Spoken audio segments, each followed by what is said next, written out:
The late autumn wind howled through the canyons of southeastern Wyoming territory like a mournful spirit, whipping dust and dead leaves across the rickety platform of Cheyenne Station.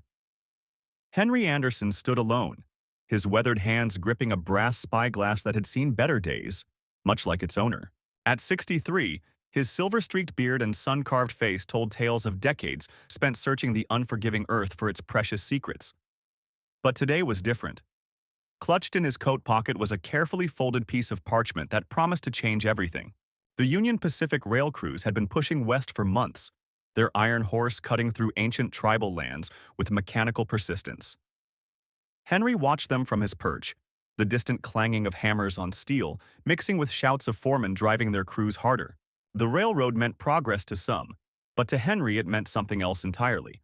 A way to reach what the Apache had hidden away generations ago, deep in territories few white men had survived exploring.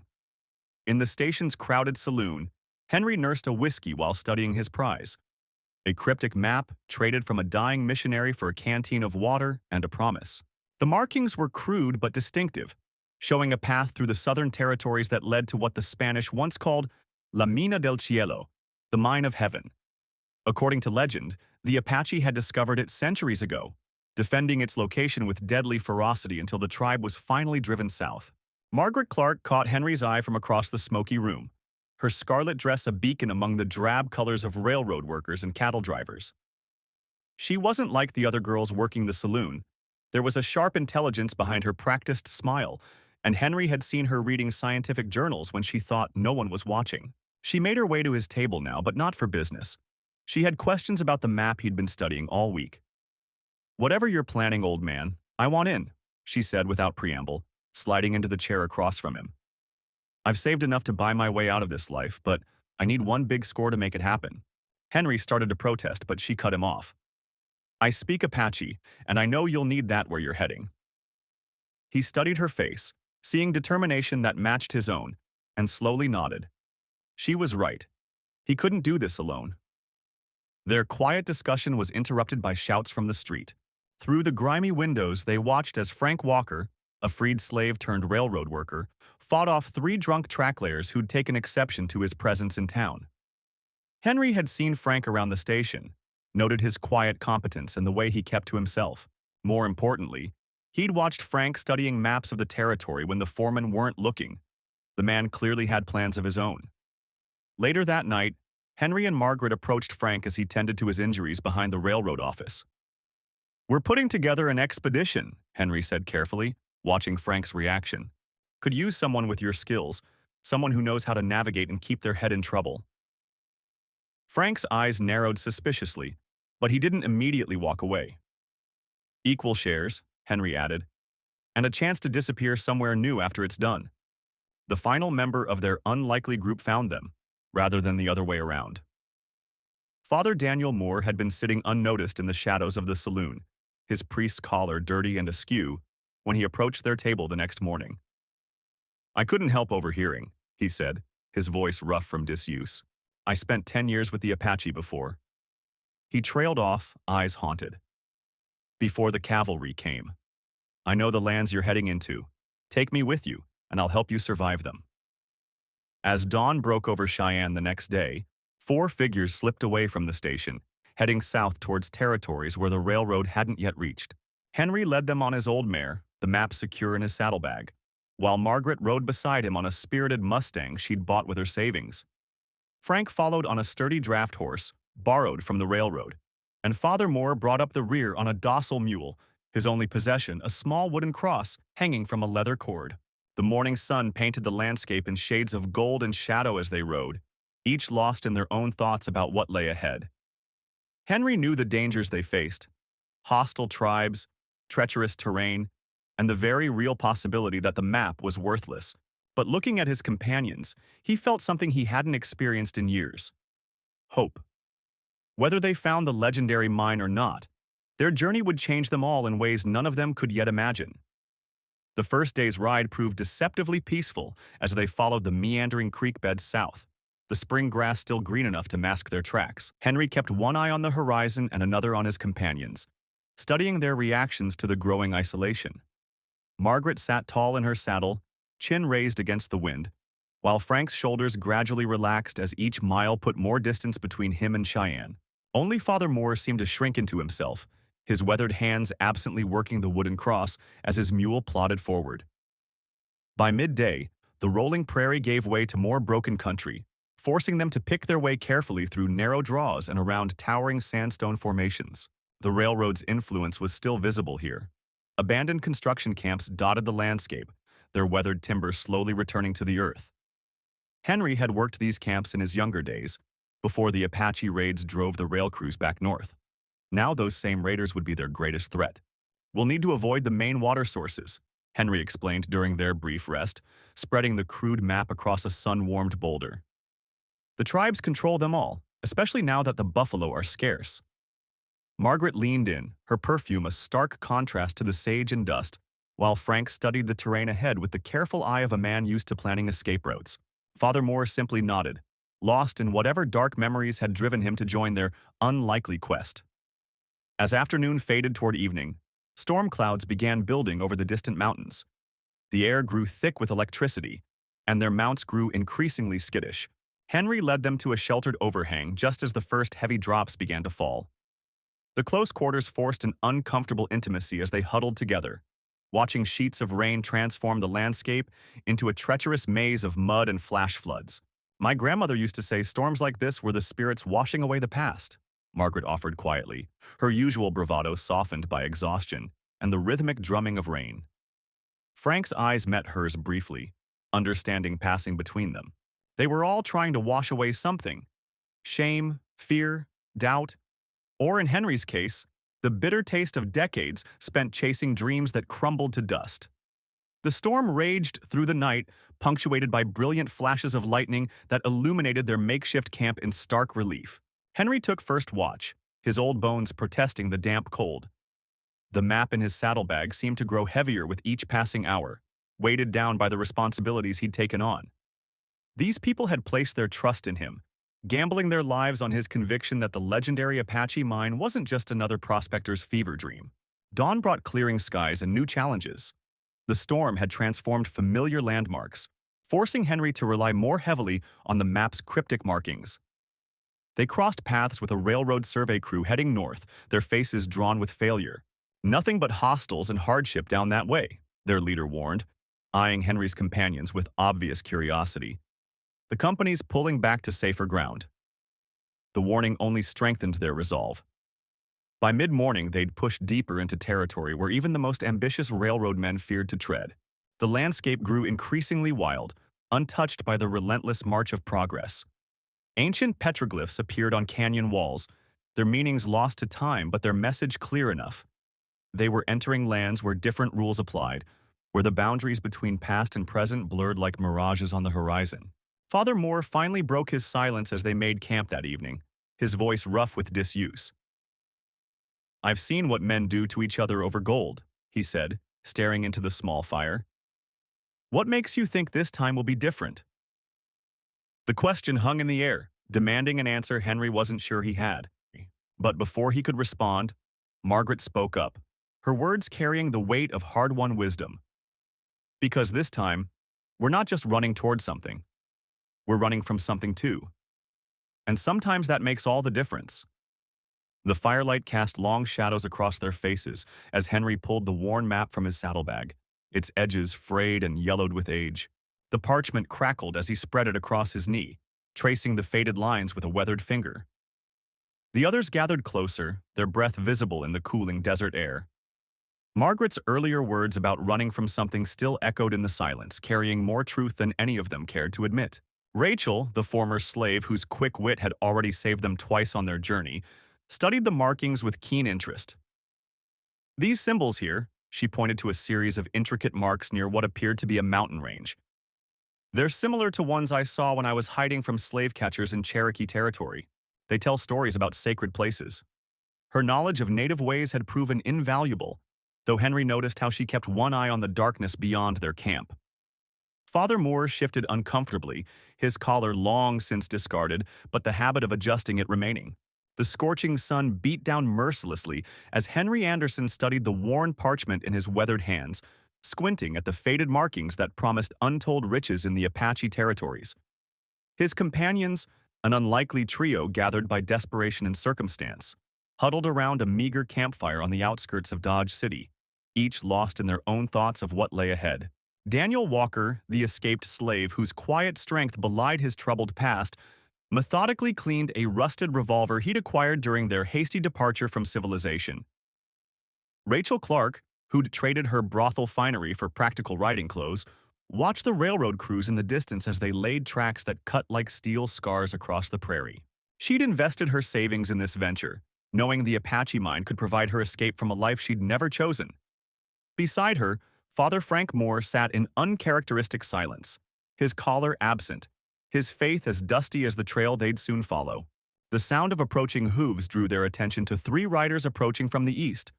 Railroad men led by Robert Taylor, the ambitious foreman whose crew was pushing the iron horse ever westward.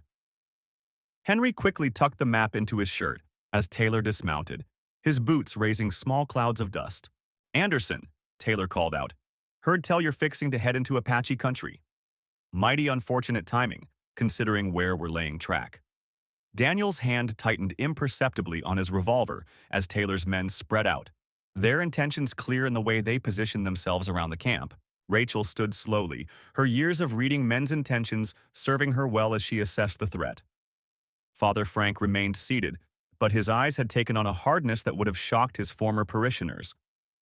"The railroad's got claims all through these territories," Taylor continued, pulling a folded document from his vest. "Any prospecting ventures need proper authorization. Now, I might be persuaded to grant such permissions. For a share of whatever you're hunting." Henry felt the weight of the map against his chest, knowing Taylor's permissions were as fraudulent as his smile. Rachel stepped forward, employing the charm that had served her well in her former life. "Mr. Taylor, surely there's room enough in these territories for all manner of enterprise. We're simple travelers, heading to El Paso for opportunities." Her words carried a double meaning that made Taylor's smile widen, though his eyes remained cold. "Perhaps we could discuss this more privately?" Father Frank's voice cut through the tension like a knife. "The Lord teaches us that covetousness leads to destruction, Mr. Taylor, though I suspect you're more familiar with man's laws than God's." The priest's words carried the weight of his lost faith, bitter and sharp. Taylor's hand moved to his gun belt, but Daniel had already positioned himself between the railroad men and his companions. The standoff was broken by distant whistles, Apache war signals echoing across the prairie. Taylor's men shifted nervously, their attention divided between the potential threat and their current quarry. Henry seized the moment, his voice carrying the authority of his years. "Seems to me we all might have bigger concerns than claim disputes. Those signals are getting closer." The night brought no relief from the tension as the group made camp in an abandoned way station, the railroad crews settling nearby. Rachel tended to a pot of coffee while Daniel took first watch, his eyes scanning the darkness for movement. Henry spread the map across a rickety table, knowing Taylor's men were watching their every move through the station's broken windows. Father Frank sat apart from the others, fingering the cross he still wore out of habit rather than conviction. The massacre at his mission had stripped away his certainty, leaving only questions that haunted his sleepless nights. The Apache who had committed those atrocities were the same ones who guarded the mine they sought, a fact that tormented his conscience. Rachel joined Henry at the table, her voice low. "Taylor won't let this go. He's the type of man who takes what he wants." She'd known too many like him in her years at the brothel. "We need to move soon, before he can gather more men or send word to his superiors in Cheyenne." Henry nodded, knowing she was right but worried about traveling through Apache territory in darkness. The decision was made for them when Daniel burst through the door, his voice urgent but controlled. "Riders coming from the east, lots of them, and war signals from the west." They had minutes to choose, face Taylor's reinforcements or risk the Apache night patrols. Henry looked at his companions, seeing in their faces the same grim determination that had brought them together on this fool's errand.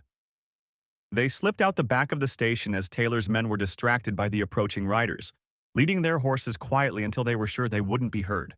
The darkness swallowed them as they headed west, guided by Henry's memory of the map and Daniel's uncanny sense of direction. Behind them, shouts of discovery and anger faded into the night. Rachel rode close to Henry, her voice barely above a whisper. "You're sure about this mine? Worth all this trouble?" Henry thought of the stories he'd heard over decades of prospecting. Tales of Spanish conquistadors who'd found riches beyond imagination, of Apache warriors who guarded the secret through generations. "It's real," he assured her. "Real as sin and twice as dangerous." Father Frank brought up the rear, his thoughts torn between the present danger and the memories of screaming children at his mission. He'd lost his faith in God that day, but perhaps this journey could help him find faith in humanity again. The night grew darker as they pushed deeper into hostile territory, each of them carrying their own hopes, fears, and secrets into the unknown. The first hints of dawn painted the eastern sky in muted purples when they heard the distant thunder of hooves. Daniel raised his hand, signaling the group to halt, and pressed his ear to the ground. "Railroad men," he whispered. "Probably a patrol from the new construction site." They'd been pushing their horses hard through the night, but the territory ahead was increasingly dangerous, caught between Apache lands and the expanding railroad's private security forces. Henry pulled the worn map from his saddlebag, its creases deepening with each examination. The yellowed parchment showed a route through a narrow canyon that would take them past the railroad camp at Cheyenne, but it meant crossing paths with the construction crews. Rachel's eyes narrowed as she studied the terrain ahead, her previous life in Dodge City's saloons having taught her to read men's intentions as clearly as Henry read his precious map. Father Frank's fingers unconsciously traced the cross that still hung around his neck, though he hadn't prayed in months. The sound of approaching horses grew louder, and he spotted dust clouds rising in the distance. "We could turn back to that abandoned homestead we passed," he suggested, but Henry shook his head. They'd come too far to retreat now. Daniel led them into a dense thicket of mesquite, the thorny branches scratching at their faces and clothes. The horses shifted nervously as the patrol drew closer. Through gaps in the vegetation, they watched a dozen men in railroad company uniforms ride past, rifles gleaming in the early morning light. Rachel recognized one of them, Robert, a former customer from her days at the Silver Dollar in Dodge City. If he spotted her now, their entire mission would be compromised. The tension stretched like a bowstring as the patrol passed within yards of their hiding place. Henry's old prospector's hands, weathered by decades of searching for elusive riches, gripped his rifle tightly.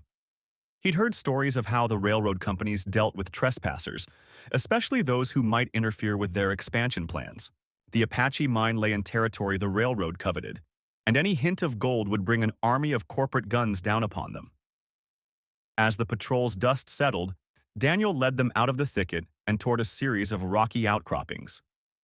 The sun now rose fully above the horizon, its harsh light revealing the brutal landscape ahead.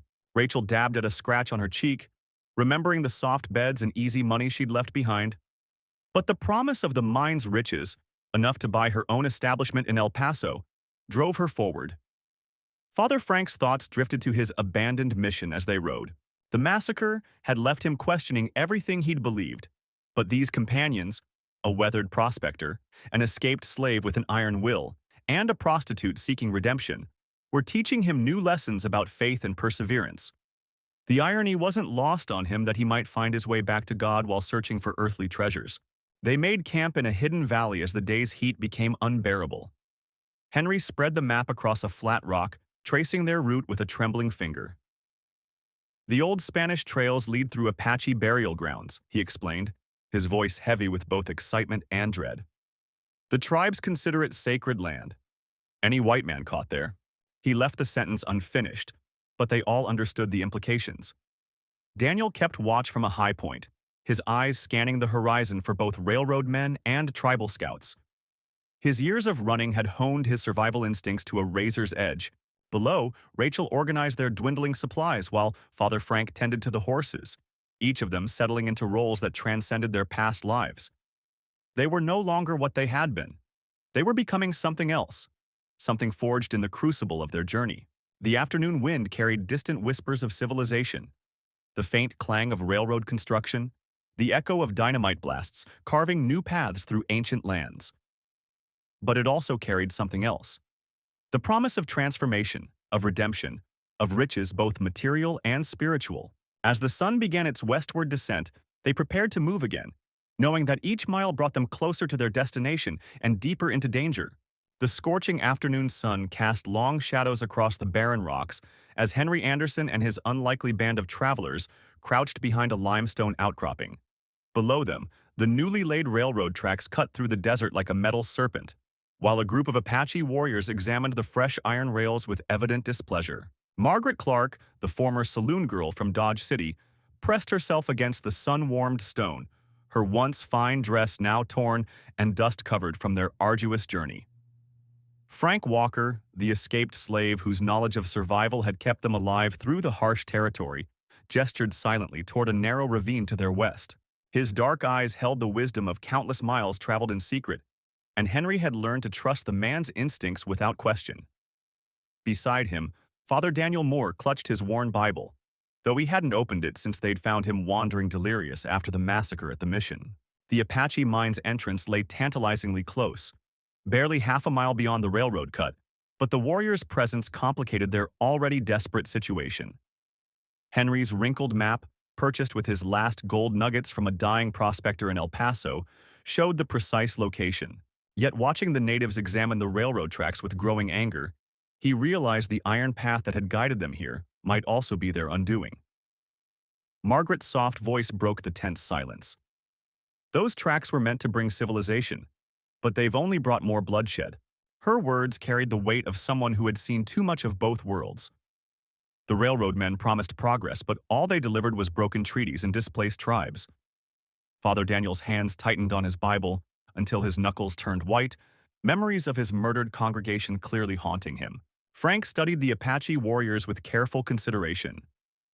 "They're not just angry about the railroad," he whispered. "Look at how they're examining the ground. They know someone's been through here recently. They're tracking us." His assessment sent a chill through the group despite the desert heat. Their careful progress through the territory had left more signs than they'd hoped. A distant whistle pierced the air, the afternoon supply train from Cheyenne approaching on schedule. The Apache warriors quickly disappeared into the rocks, but Henry knew they hadn't gone far. The timing presented both opportunity and danger. "The train will draw their attention," he murmured, "but it might also bring more railroad men. We need to decide now." Margaret pulled a derringer from her boot, checking its load with practiced hands. "We didn't come all this way to turn back," she said firmly.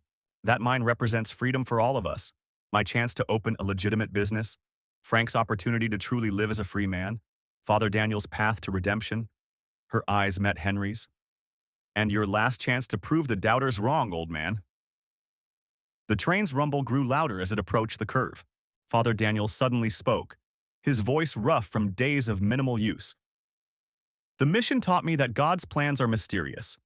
Perhaps this railway, built on greed and suffering, can serve a higher purpose today." His words carried a hint of his former conviction. Though shadows still darkened his eyes, Frank pointed to a narrow cleft in the rocks. "When the train passes, the vibrations will loosen stones throughout the canyon. We can use that cover to reach the mine entrance." He hesitated, then added, "But we'll need a distraction."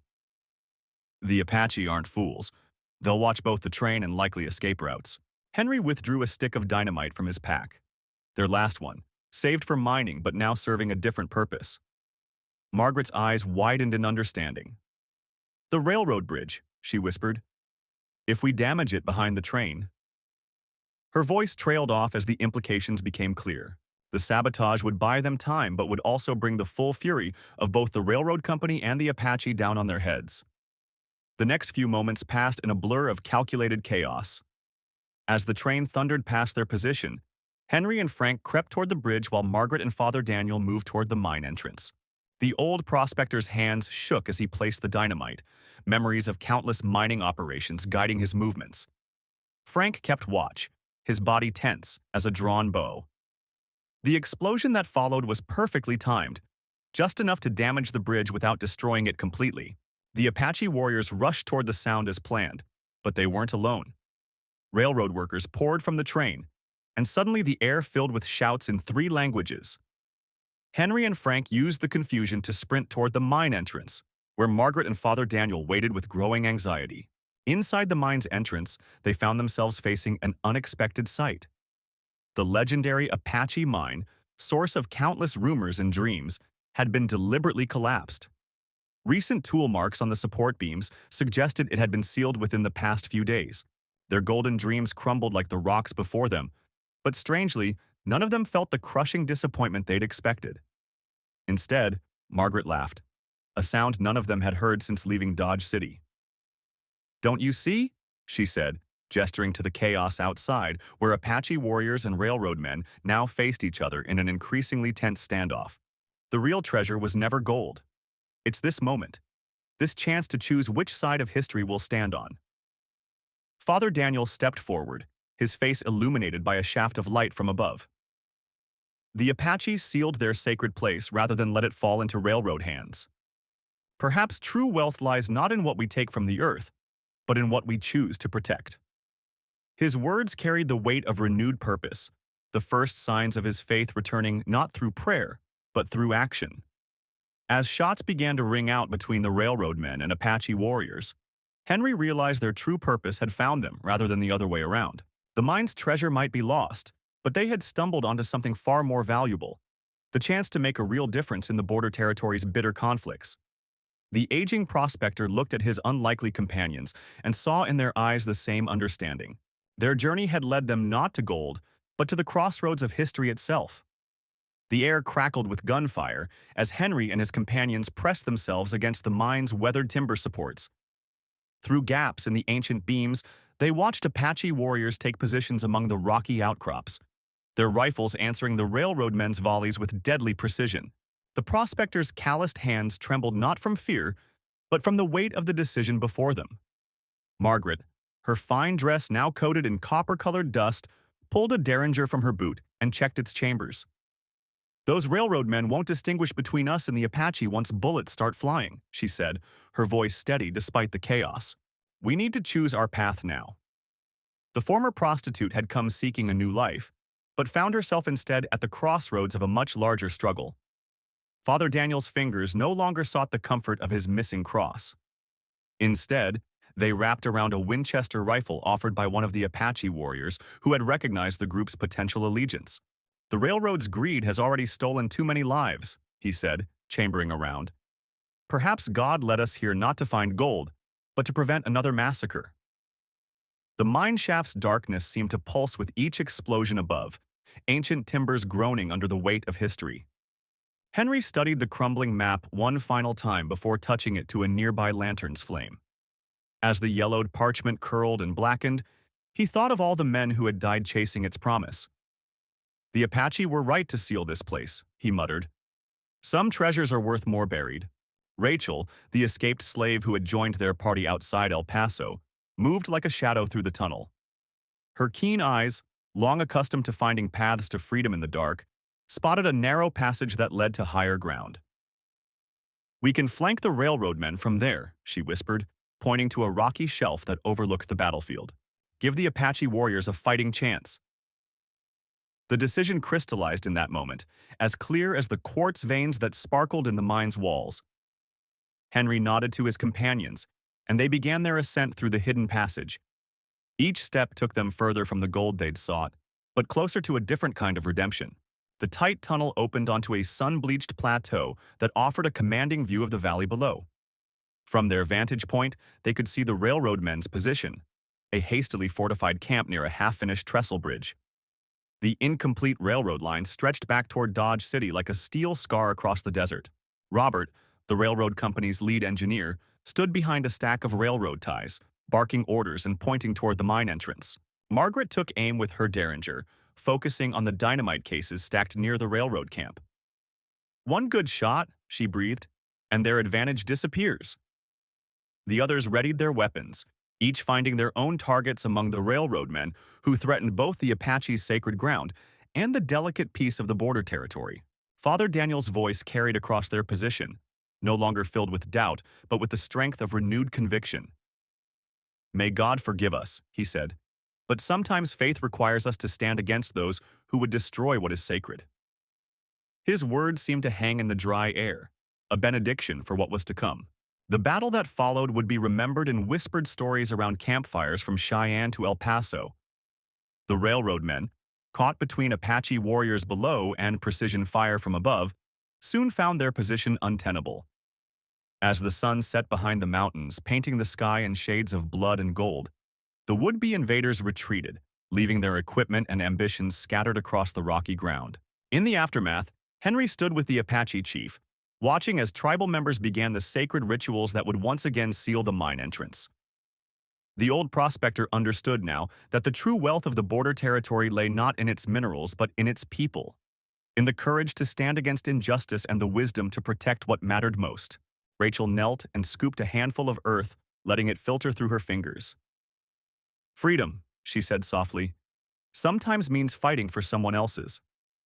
Margaret and Father Daniel stood nearby, their faces reflecting the peace that comes with choosing the right path, no matter how difficult. As darkness settled over the valley, the unlikely companions made camp with their new Apache allies. Tomorrow they would begin the journey back to Dodge City, carrying with them not gold or silver, but something far more precious. The knowledge that in the lawless border territory, justice sometimes came from the most unexpected sources, and redemption could be found in choosing to protect rather than plunder.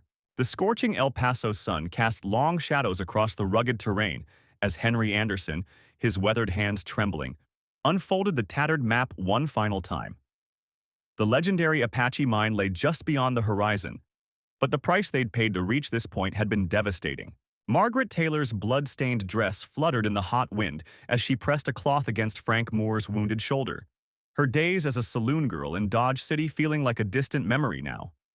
Father Daniel Clark knelt in the dust, his collar long discarded, staring at the crude wooden cross he'd fashioned for Charlie Walker. The former slave had died protecting them from the railroad men's ambush, taking 3 bullets meant for Susan Anderson. His sacrifice had shaken what little faith the priest had left, but it had given the others a chance to reach their destination. The irony wasn't lost on Daniel. He'd come seeking gold to rebuild his burned church, but found something far more valuable in Charlie's unwavering courage. The railroad tracks stretched behind them like a steel serpent, a testament to the greed that had driven Robert Taylor's men to such brutality. They'd murdered Charlie in cold blood, claiming the land for the expansion project, never expecting the ragtag group of travelers to fight back with such fierce determination. Susan had proved particularly lethal with her derringer, a skill she'd honed during her years working the brothels of Cheyenne. Henry traced the route on the map with a trembling finger, knowing they were close to the mine entrance. The Apache had hidden it well, tucking it away in a maze of canyons that had claimed the lives of countless prospectors. But old Henry had something they didn't: the friendship of Rachel Moore, a mixed-blood woman who'd entrusted him with the map's location before succumbing to cholera in Deadwood. Margaret finished bandaging Frank's shoulder, her hands steady despite the exhaustion. She'd left behind a promising future as a performer in El Paso's finest establishment to chase this dream. And now, watching the sun sink behind the purple mountains, she wondered if they'd all been fools. The gold wouldn't bring Charlie back, wouldn't restore Daniel's faith, wouldn't erase the nightmares that haunted Susan's sleep. The sound of hoofbeats echoed through the canyon, sending everyone scrambling for cover. Robert Taylor's men had been tracking them since the massacre at the railroad camp, determined to claim the mine's riches for their expansion project. Susan positioned herself behind a boulder, her derringer ready, while Frank checked his rifle despite his injured arm. They'd learned to work together, these unlikely companions, their differences dissolved by shared hardship and loss. Henry's arthritic fingers clutched the map tighter as he remembered Rachel's last words. The mine wasn't just about gold. It contained ancient Apache artifacts, sacred objects that needed protection from the railroad's relentless advance. He'd promised her he'd find a way to preserve them, to honor the legacy of her people. The others had joined him for their own reasons, but now they fought for something greater than personal gain. The firefight that erupted transformed the peaceful canyon into a maelstrom of lead and fury.